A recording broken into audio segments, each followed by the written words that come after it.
conception. So what is it that really defines wisdom? Music may not be the first thing that springs to people's mind when they think of wisdom. It's my intent and my belief that a full understanding of the nature of wisdom must take into account music, because it's one of the most essential ways of expressing nonverbal wisdom.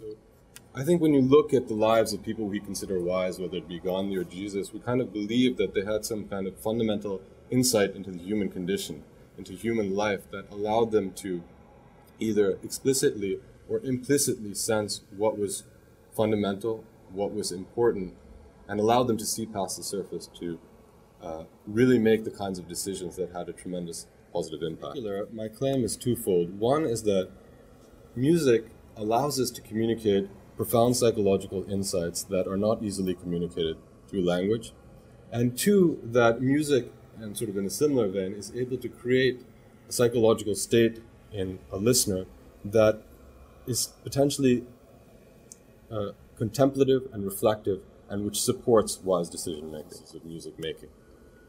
What you can say, and sort of the common conception of music, is that it's a sort of language for emotions. It gives us an ability to express very viscerally and very profoundly emotions. And it has this amazing kind of quality of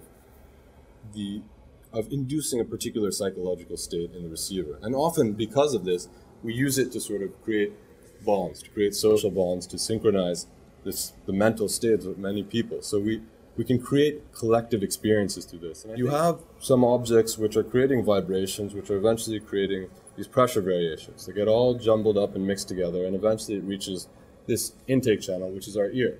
Somehow from this, we're able to not only decode the acoustic information of, oh, there are three instruments playing, one is a guitar, one is a violin, one is a trumpet, but we're also able to infer things like, these frequency components cohere to give us a sense of pitch. These other components are cohering to give a sense of rhythm. These pitches are cohering to give a sense of melody, and the entire thing has some kind of holistic feeling that is the sense of music. So my first goal will be to characterize what that experience is like, and in particular to sort of take stock of the variety of intense musical experiences that people have. Second, I'd like to explore the extent to which there is intersubject consistency in these experiences, as well as understand what the individual differences are. And third, we'd like to look at the neural underpinnings of these psychological states. In other words, what is happening in the mind of a listener when they are having these types of experiences. So, in conclusion, I'm saying that music expresses a distinct type of wisdom. It expresses a nonverbal wisdom, and it communicates a certain psychological state that we can't otherwise communicate. It is able to create reflective states, in addition to that, which are beneficial to making wise choices. The research program that I've outlined will hopefully help us to describe, to characterize musical wisdom, and we'll start to explain the mechanisms by which that wisdom is communicated.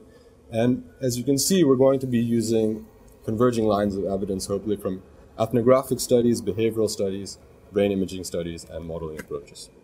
Thanks.